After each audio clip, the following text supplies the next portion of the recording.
Welcome to Drum and Drummer, a podcast focused on drums, drumming and drummers. I'm George Pickering and that's Ben Winty, and we are both professional drummers in this business we call music.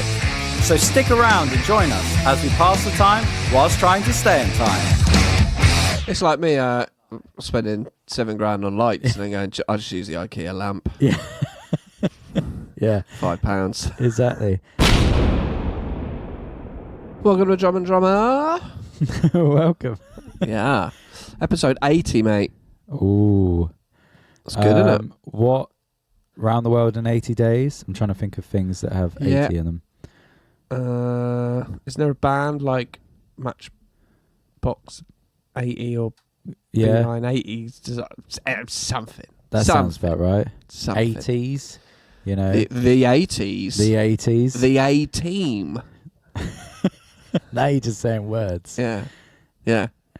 There's like a Wordle thing there. I've never played Wordle, but I think that's what it is, isn't it? You start with a word and you change the word a bit. You put it's a 5-letter word, you have a guess, and then it tells you if you've got any letters correct and if you've got them in the right place. And you have 6 goes to then alter your answer.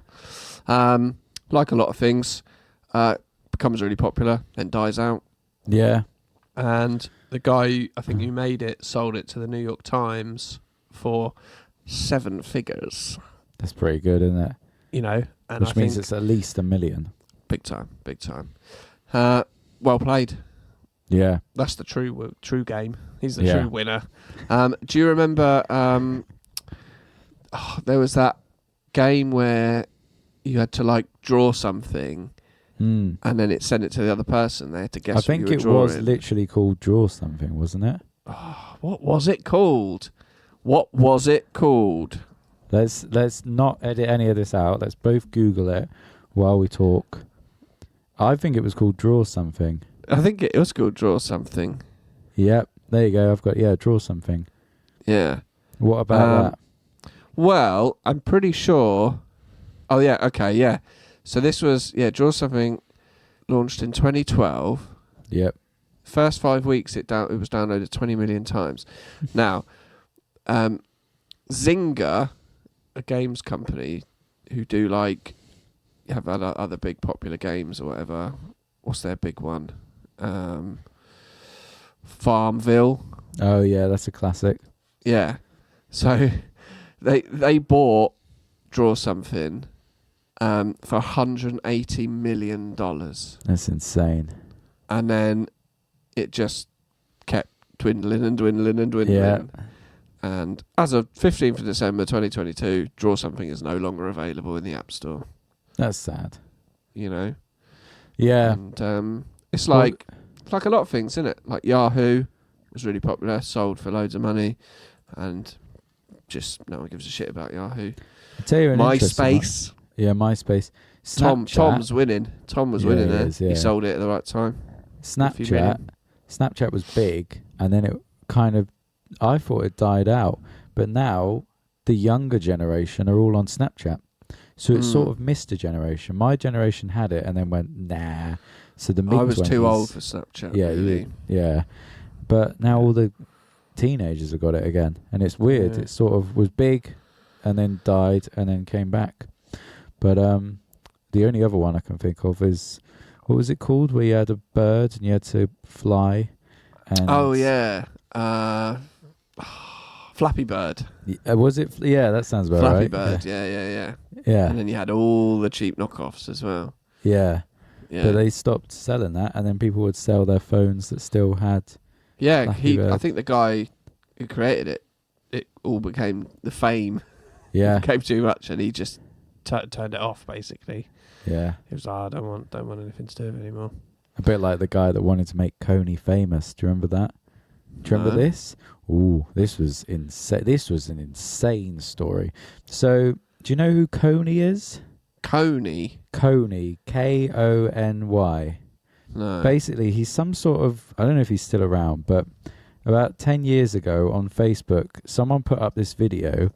This guy who had been following this bad person in Africa who would I don't know. He was in with the drug trade and in with like, he was a bad person basically. But he was a rascal. He was a rascal, but he was kind of hidden under the radar. And there was this American guy who made a documentary about him. It was like a 15-minute documentary, and it was basically like, let's make him famous so we can like catch him or stop him somehow. And yeah, it was at the right time. Like he put it on Facebook, and then every single, like I remember all of my friends shared it to their page, and it just exploded more than anything I've ever seen. Like just went viral. And the guy bigger than Baby Panda sneezing. Oh, way bigger than Charlie Bit My Finger, bigger than Evolution of Dance, all them. But it was sort of still like, it felt like the early days of Facebook. Charlie. So it's like the first big thing. But anyway, the guy that made the documentary, he was suddenly super famous, and he went mental.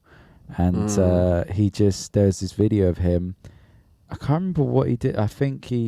I won't go into it too much in case I say the wrong thing, but I know there was a video where he was like slamming his hands on the road just in the middle of traffic because fame had made him go mad. And then Oprah interviewed him, and it was insane. So point being, if you get too famous too quick, you might go mental, which is why we've stayed at such a absolutely low level podcast. Just because, who knows what fame would do to us. But yeah, I can't remember how we got to that. Draw something? Games? Wordle? It's our 80th episode. Yeah. Christ. Yeah. Well, we're creeping up on the big centenary. Yep. Which happens in October. Probably not long after we've been to the UK Drum Show. No. So that'd be good, actually. Maybe that's the... Yeah. We'll get on the lagers in Liverpool and then record an episode. I reckon we set up portable mics and just walk round, and we do an episode where we just, because we said we'd vlog it. We just do a live episode, whether they want it or not, and just speak to people. Go, Mike Dolbear, and then just try and chat to him about something, I think it'll be great. I don't think anyone will hate us at all. They'll be like, yeah, who are these new guys? I'll tell you what I hate. God. I went to B&Q the other day. Yeah. Because I got some birthday Lego. Yeah. And it's just starting to get to the point where there is now literally nowhere to put it. Yeah. I went to your flat a few years ago. I'd say it was starting to get to that point then. So yeah. So I was like, okay, get some. There's still some space, so I could get some shelves, and of course you got to have them matching throughout. Yeah, with the same ones with the same brackets. So I was like, I had a bit of time, go to B&Q. Insane traffic to get into Fratton. Went to the B&Q. Not only did they not have any shelves, they didn't have any brackets. Nothing. Absolute waste of time. And I wasn't gonna. I was. Oh, fuck's sake! Why? What's going on? No one's got anything. It's creaking. It's all fucking. What's funny? Nowhere's got eggs at the moment in terms of supermarkets. However, garages do. So there's my top tip, which I shouldn't have given out on here because now everyone's gonna do my tip. But yeah, if you go to Lidl or Asda or Tesco, they haven't got eggs. And if you go to a garage, I went into a garage the other day, just a petrol station, and I said to the guy, because it's a bit chaotic and food wise, I'd never buy foods. You don't do your big shop in a petrol station, So I was like, you got eggs? He was like, yeah, man, got loads. And then he pointed me to this stack of eggs. I was like, you can't get eggs anywhere. How have you got eggs? He's like, oh, don't worry, my friend. We always have eggs. So, yeah, I just thought that was hilarious, Anyway, should we talk some drums today? Yes. What do you want to talk about first? Well, I saw a picture on one of your Instagram accounts. Big time. You look to be in a recording studio. Yeah, I was. Wasn't mine. No, it wasn't. I was at let's talk about that. Key West in Gosport. I'd never been. Oh, just hang on a minute. Something. Oh, just a knife in my back. Well, admittedly, it wasn't my choosing. I was playing for Lennon Taylor. Not John Lennon. Not John Lennon. Not the John Lennon. Yeah, he messaged me a few weeks ago. He was like, "Oh, mate, do you want to drum on some songs?" He was recording 3 songs. I was like, "Yeah, cool." So it was at Key West. I'd never been to the original Key West studios, but the new one is in a church, which is quite cool. I thought we'd be recording the drums in the church, like within the church, you know. Yeah, But I think they tried it, but it was mental because it's just all it's too reverb. big. Yeah. So I think they'll sometimes keep the door open and put a mic in there just to get some rip, but they won't, you know. So anyway, it was great. He sent the songs over, and 2 of them I was like, okay. It's like me spending $7,000 on lights and then going, I just use the IKEA lamp. Yeah. Yeah. £5. Exactly. So he sent 3 songs. 2 of them I was like, okay, I got quite a good idea what I'm going to play. The last one I was like, no idea what I'll play on this one. I'll leave it to the day. I know the structure, you know. So we did the first 2, and Ben Y was playing bass, and Ben had done the same thing. He'd learnt 2, and then the other one was just like, I don't know yet. So we sort of jammed out the songs, and then got on the kit, got the old new cymbal out, it was different to recording at the old Blacksmiths because first of all it's a different studio and it's a different engineer, so it's going to be different. But we sort of did it a bit more live than I have done in the past. But I think that was partly because we were sort of trying to work out the songs as we went along. So it was like, we sort of, once we were all plugged in, me, Lennon, Ben, and this other guy called Max, who was also on guitar, and we just run a take and be like, right, did everyone like that? Or I think you could change that bit. Okay, cool. And we do another take, and then we do, you know, and eventually you get to a point where I'd be like, I was happy with that. And Ben Y would be like, yep, me too. And then Lennon and the other guy, we knew that they could do their stuff. They could come in another day. So it's like, as long as they got drums and bass solid, it was okay. But it was interesting. 'Cause with Neil at the Old Blacksmiths, I feel like it's, you know, you work out what you're going to do and then you get quite a solid idea and you'll play along to like a guide guitar and vocals, you know. And it's same with you, but I feel like I've recorded more with Neil. I don't know, but then do 3 takes and then maybe 4, but that'll be it. But with this, it was different because it was sort of like, I don't know how many takes we did of each song because we'd be changing it as we went. And I don't know if that's a better way or a worse way, but it was. It's a different way. It's a different way. Hard to say whether it's better or worse. It depends on how happy Lennon is with the final product. This is it.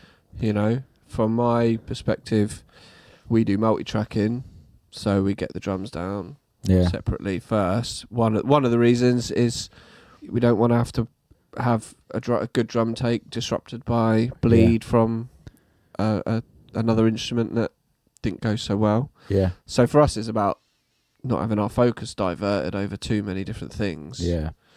And just, you know, making sure you put all your resources into getting the best drum sound and the best drum takes, and then you can sort of build on that. And we do that with guide tracks, you know, and we sort of produce the drums, you know.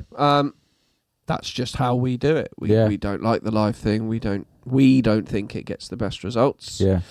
But that's not to say it doesn't work for other people. And as well, like, some of it is space. Yeah. You know, and we've set ourselves up to be a multi-track in the studio. Yeah. But did you use your kit? No, I used their kit, which was nice. But I used my snare and cymbals. What was their kit? Do you know? I don't know. It was a man. massive kick though, huge kick.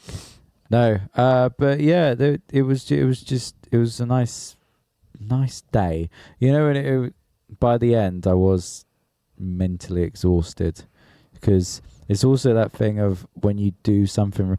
This is the bit. Did you do it on a click track? Yeah, I did it on a click. But you know when you do something wrong, and then afterwards they'll be on the talk back and they'll go, "Oh, just on the chorus, I think," and you're like, "Yeah, I know. Whatever you're gonna say, I know more than anyone because as soon as I played that, I was like, that was awful." And I could hear it. There was this one bit before we went into a chorus where I did the worst fill. Like it was just a snare kick, like dadum.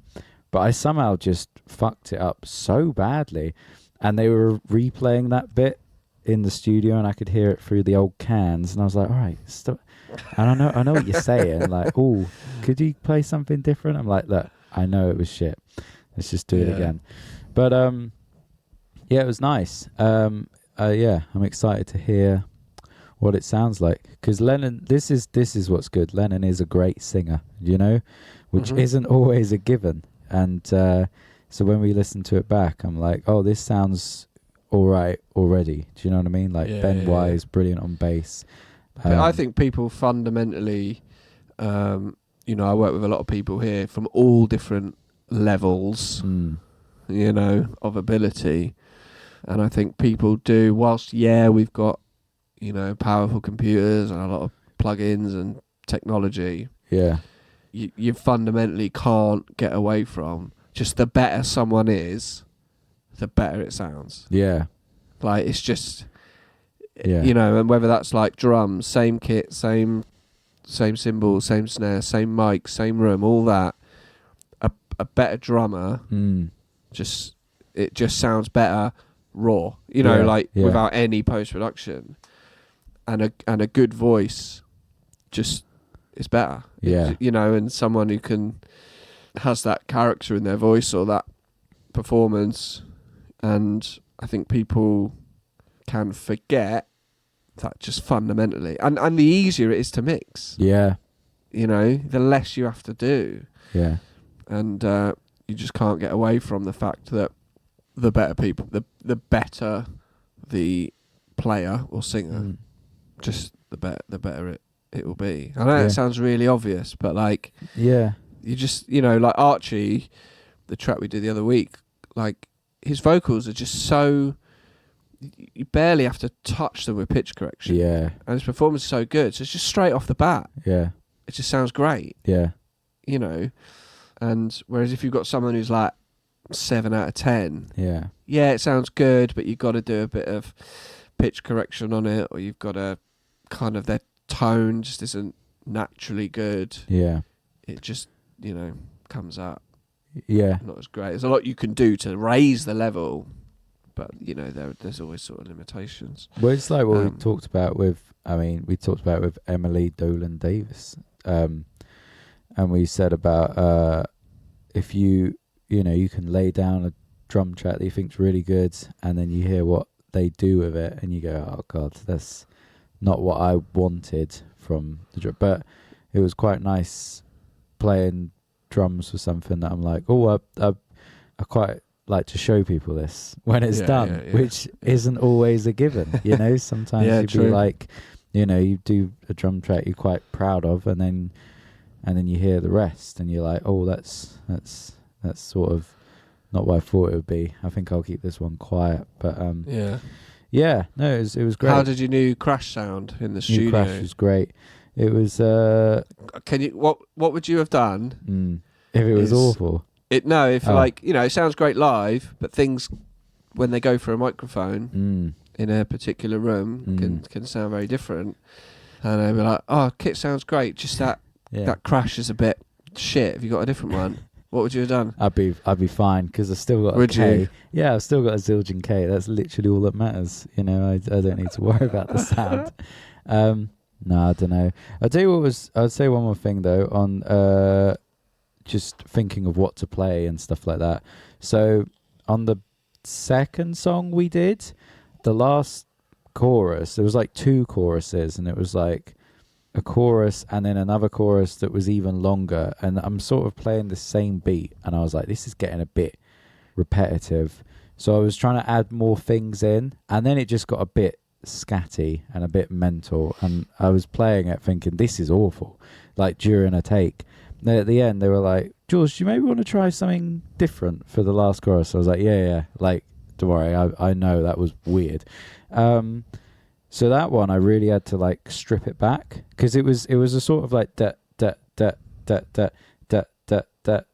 rhythm. So I was kind of like trying to follow it on the snare, but then it didn't really work. And so in the end, I just kind of stripped it back to a different beat for the second chorus, and it was like, oh, that's better.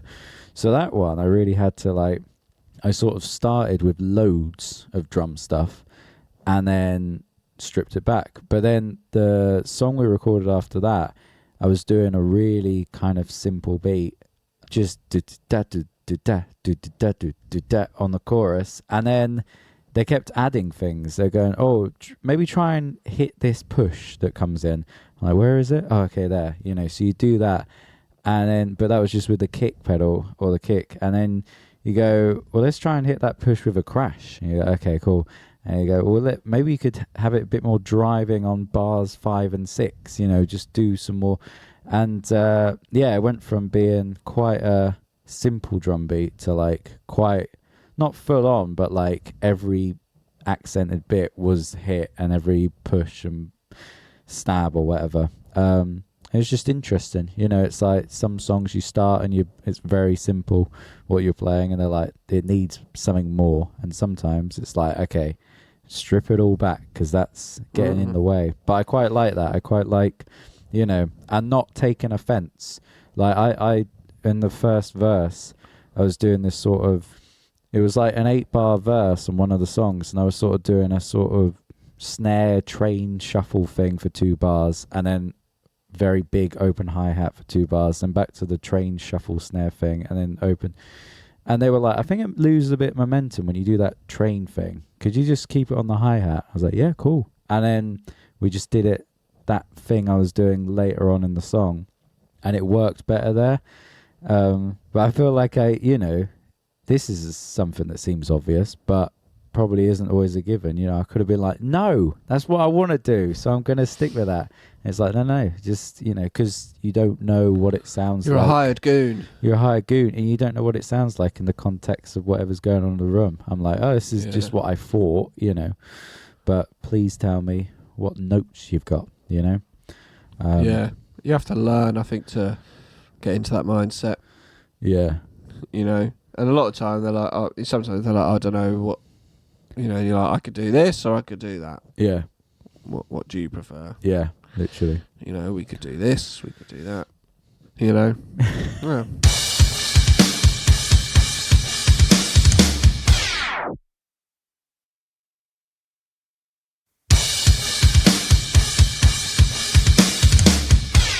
With your drumming, obviously we're back in gig season. Yeah. You've done the session with Lennon. You've got a session with Elliot coming up soon. Yeah. How are your lessons with Pat going? Right. How are you finding your drumming? What do you want to know? Because I'm ready to tell all. Kind of what have you been sort of working on recently, and in real world situations of gigging and studio, how have you? What benefits have you found? Have you noticed anything substantially different? What you're thinking about when you're playing? That sort of thing. Yeah. So basically, when we started, do you know what Moella is? Moella technique? I spoke about it when we started. She was that YouTuber, wasn't she? That's good. That's really good. Thank you. I've heard of it. Yeah. Yeah, it's a technique which sort of, I mean, it how to explain it? It improves speed and power and control, but it's Chateau can. It sort of makes you're playing more fluid. And there's 4 strokes to Moella. There's a full stroke where you bring your stick all the way down and back up. Downstroke where you bring your stick down and stay there. Tap stroke where you just tap the drum. And then the upstroke where you bring your hand up, and as you bring it up, you get a little you get a quiet note, an unaccented note, basically. I won't go into it beyond that because I'm not, a master of Moella at all. I'm learning it. So the risk of saying something wrong, I'll leave it at that. But basically, we sort of learnt the 4 strokes. I mean, I've been having lessons since last August now, and we were learning different ways to incorporate them into almost like ways to practice them. So there'd be these exercises, and pretty much every lesson there'd be like a new exercise. It'd be like, right, this page is 2 downstrokes and 2 upstrokes, and then and all these different things. And then when we eventually played all the sort of variations of accents within the Moella strokes and stuff, then we went on to page 33, which is what we talked about with Laurie. Yeah. And with page 33, we're doing... so I'll explain what page 33... Actually, I've got this page here. I could show it to you just in case you forgot what it looks like. So it's that. Can you see that? Oh. Yeah. Yeah. But we're doing... filling in the gaps with page 33. That's the way to explain it. So what that means is bar 1, you got 4 accented notes, and then you got bar 2 where you've got an unaccented, then accented note. So what we're doing is, first of all, we're doing notes between those notes, if that makes sense. I'll keep it brief, but rather than explain it wrong.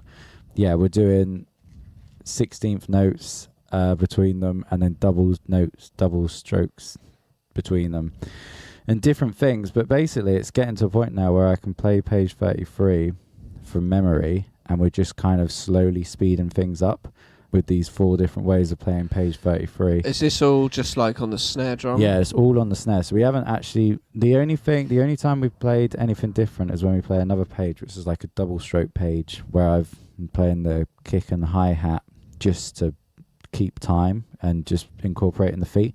But so far, everything we've done is all on the snare, all on a pad, actually, in lessons. And it's funny because I'm starting to see differences in my playing, but not in the things that I'm playing. There's no difference, I don't think, in when I'm just smashing out a big beat on the crash, because that's not what we've been working on. But it was quite nice the other day. Connor Griffiths sent me a message. He saw a picture of me and he was like, your hands look better on the drums. It's sort of the posture's better and the placement of the hands and everything. And it's one of those things, because it's been such a slow, gradual change in my playing. There's no big eureka moment. There's no oh my God, now I can play drums. It's just like a slow thing. Yeah. And you sort of just notice it within if I'm playing something and something just seems a bit more comfortable, or with this Moella, obviously it's upstrokes, tap strokes, and when I play the train beats on those Mumford & Sons songs or whatever, I find myself doing the strokes that are sort of made for that. I don't know if that makes sense, but it's getting there. But but with Pat, it's you never really know what it's leading towards, and that's kind of how he deliberately does it. He won't tell you what you're learning this for or that for. He's just trust it, trust the process, and keep going. But yeah, it's great to still have a focus and a kind of I did practice this morning at James Gillingham's studio. I shout out to James. I'm renting his studio for 3 weeks. And yeah, it's nice to sit at a kit and have something to practice, because, we've talked to people about it before, and it's so important, I think, to have a mentor as a drummer, or someone just kind of guiding you, going, okay, this is what you need. This is what your playing needs to improve. So yeah, it's great, but it's kind of getting to a point where it feels like it's not leveling out, but before it was okay, let's raise this by 20 BPM, and let's raise this, and let's do this new thing. And now it's getting to a point where it's it's just so small, the increments, it feels like now. If that makes sense, because we're getting to a point where it's I don't know, we're getting there. But it's nice. It's just nice to feel like you're doing something that's improving your playing every day, Are you practicing every day? Yeah, pretty much. If I'm at work 14 hours, if I've got a full day at work, I don't practice because I'm like, well, I can't. There isn't time.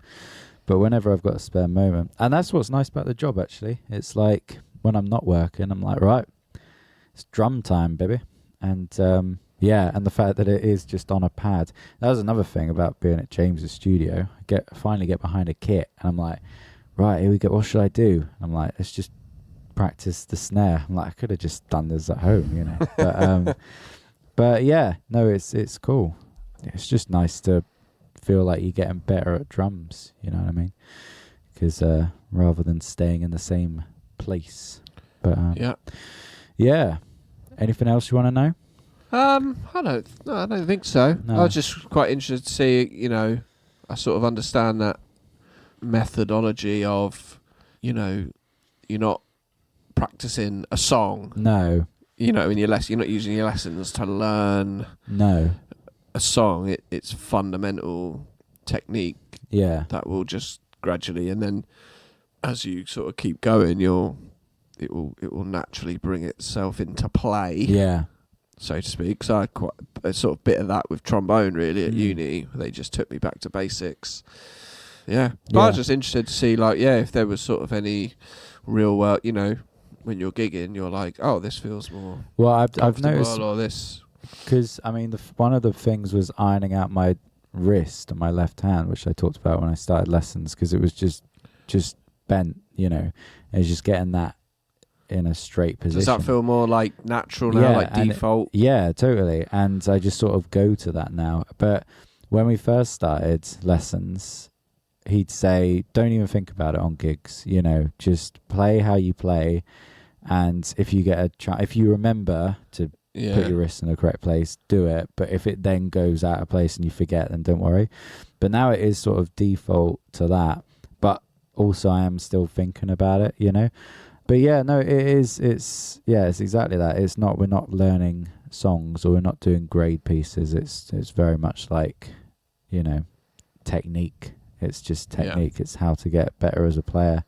But yeah, it's the best thing. The biggest buzz about it now is when, he'll raise the BPM of something we're working on and be like, okay, try it now, whatever we're trying. And then I hear it and I'm like, God, this sounds good. You know what I mean? When it gets to that point where you're playing something that you kind of go, if I saw someone play that, I'd be like, that's quite good, And it's like, I said it to him. I was like, I don't mean it try not to mean it in a cocky way, but it's more sort of like proud of yourself way. You're like, oh wow, this is my hands doing this, rather than whatever. But that's what's cool when you can see, because it's such a slow process. But when you do get those moments where you're like, oh, I couldn't do that before, and now it's okay, Yeah. But it's fun. But I don't know where the lessons are going, As Laurie Miller said, it's like, Pat's very good at planning out what you're going to learn and not telling you where it's going. Like a good TV show. Exactly. But, where's this headed? Yeah. He was a science teacher. Yeah. And now he's involved in drugs. Where's this going? Exactly. But that's good. No, it's cool. But yeah, we haven't had a chat about it in a while. But yeah, it's all going well. I'm going to move us on, mate. Yeah. To kick pedals. Something caught my eye on Reddit. Mm-hmm. It was a double kick pedal. Nice. That someone had purchased, and it's I'm just going to double check it and get it right. It's an ACD kick pedal. Right. I'd never heard of these before, and I sort of looked at it. I saw the picture. I'll send it to you. I think I might have already done. It was like all kind of like pinky purple. Mm-hmm. It looked like a kick pedal from the future.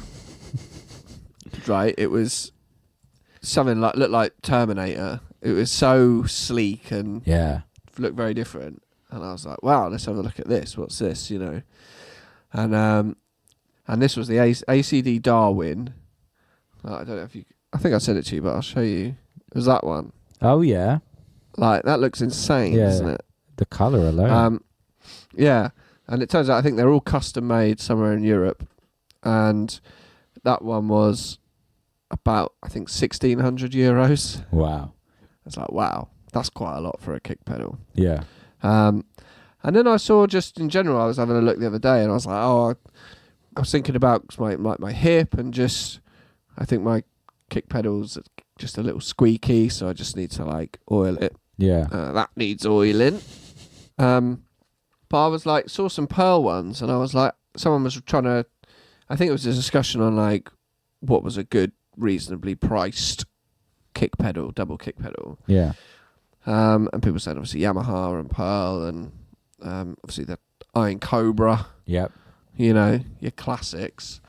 And I was like, I've got a Pearl double kick pedal. I can't remember what model it was, so I was just having a look, and I think there's like the Pearl, the top end Pearl ones, like the Redline Demonator or something like that. And then I saw the Yamaha one that Sam Saunders has, and then I was like, someone mentioned about chain drive, and I was like, oh yeah, there's like two different types of drive. The two bit, I didn't really know much about it, but there's direct drive and chain drive. Mm-hmm. Yeah. Do you know what you got? DW9000. Yeah, I've got chain. If you mean it has a chain on it. It has a chain. Yeah. So I have a chain, and I'm pretty sure mine's, I don't know, I think it might be single chain. But I was like, oh, and someone mentioned something about speed.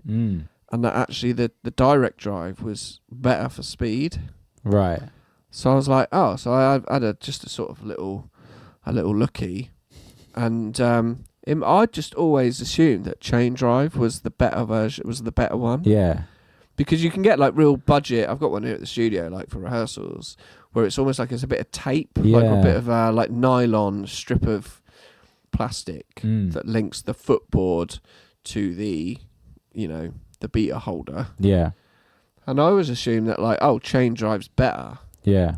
But actually, it's I was looking up, found a good article about direct drive versus chain drive, and I guess the kind of summarization is that direct drive is faster than chain drive because there's only 2 points of contact at the footboard and the bit that spins, that holds the beater. Yeah. And whereas a chain, every link of the chain is a point of contact. So that can give you a bit of lag, I guess, where, it has to pull each, almost like when you push the footboard down, each bit of chain has to kind of be pulled, if that makes sense, in a chain. Whereas direct drive, it's like more sort of instant. But this was quite interesting. I think apparently it's common knowledge. Well, it's been commonly thought that direct drives were a recent invention to keep up with the need for speed on kick drums with modern music. But in fact, the direct drive system was invented in the 1800s for orchestra players that needed to play more than one drum at a time. Wow. But obviously, like, the laser cutting of steel and shit now, and, the direct drive, it can be, like a bit of material or a bit of plastic. But I'm just looking at like a Pearl one now that's just got like, this metal direct drive. And ultimately it says, whichever you prefer, really. But that got me sort of thinking like, oh shit, whenever I've looked at a kick drum pedal, I've always been like, oh, it's got to be chain drive because that's better. Yeah. And actually, oh no, that's not the case. I know what you mean. Because, I'm the same. Because you feel like the chain's more sturdy. You do. Like, it feels like more solid. You look at my DW9000 with a chain and then see that compared to some Mapex thing you see in a practice room. And you're like, well, mine's obviously, better. Yeah. But, no. I guess, like, obviously the better, either one, the better the pedal is going to be better in it. But actually, if you're comparing two kick drum pedals that are like both around the £500 mark, and one's chain and one's direct, the direct's probably going to give you more speed, and it's going to be a better build quality of direct chain than a bit of string or whatever. Yeah. But I just didn't really know that was the main difference. Yeah. And I kind of always just assumed that, like, if it's got a chain, that means it's always going to be better than a direct drive because it's a chain. Yeah. It's more solid or more durable. And actually, it's not really the case. No, it's funny kick drum pedals because how wildly different they are. Like when I was at Brighton Electric last week and I didn't bring a kick pedal because I couldn't be bothered.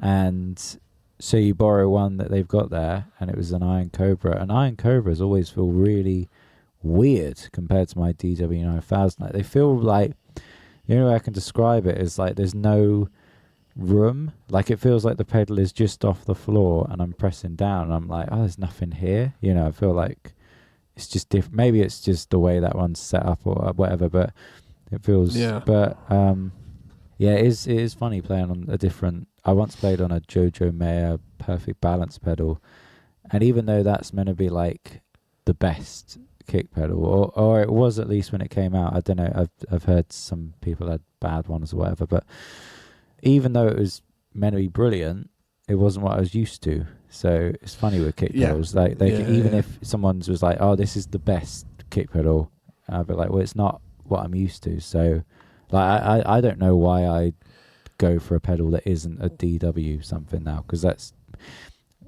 creature of habit. That's what I've always had. I played Sam's Yamaha one. Yeah.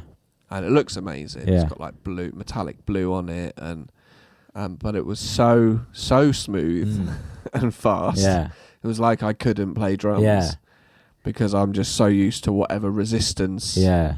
And whatever that distance the foot pedal has to travel before the beater hits the skin. Like I'm so used to that.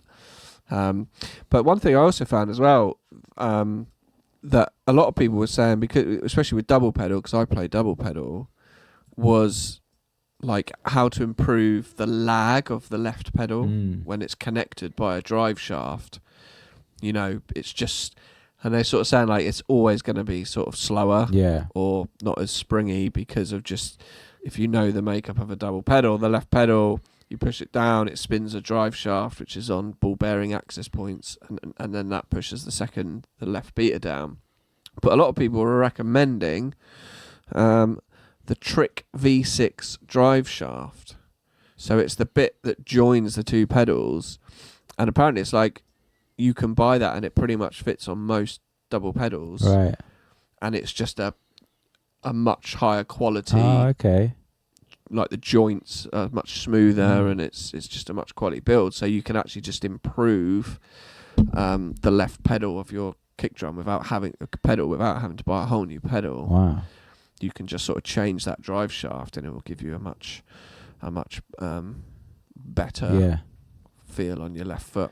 Yeah. Just wanted to talk about kick pedals because I just found all that sort of shit and thought it was quite interesting. It is interesting. And another thing is, sometimes you can have a great kick pedal.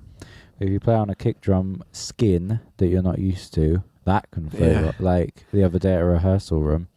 And a rehearsal room kit where there's no dampening, and it's just, I don't know, just it feels like when I play my kick, it's very like doof, like it's just solid. Whereas you play some and they're just like, I think the noise as well. But I was like, this feels weird to play, and it isn't the pedal. I played some festival ones where it's like it's tightened so much, it's like a single ply maybe, and it's just so springy, and you're like, ugh. Yeah. It's horrible. I was saying that to the band when I was rehearsing. I was like, you guys on guitar and bass, you got it easy because you turn up and you've got the instrument that you've been practicing with at home. I turn up, I don't know what I'm going to be playing on. Things are falling off and just. And I'm sure you received a lot of sympathy. Yeah, I did. So they tried to be like, well, we have to deal with different amps. I'm like, oh yeah, different amps. Yeah.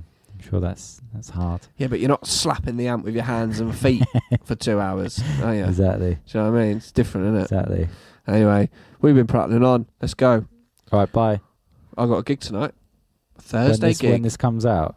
Yeah. Threw me off. I was like, do you? Yeah. Where is it tonight? A lovely Thursday gig. Gloucester. Oh, okay. Up in Gloucester. Yeah. Also freshman year. All seems pretty Textbook. That's near Wales, Pincers, isn't it? again. Oh, yeah. Yeah, it's just up in that little creek, the crevice. You got a lot of Wales gigs. The arse crack. Yeah. You know. Avon. The Avon Lake. The Avon. Sweet. Oh, boy. Right. Let's bounce. Cool. Bye. Bye-bye. Thank you for listening to Drum and Drummer. You can find us on Instagram at Drum and Drummer Podcast. And you can send us an email to drumanddrummerpod@gmail.com. Remember, just pick up the sticks and twat it.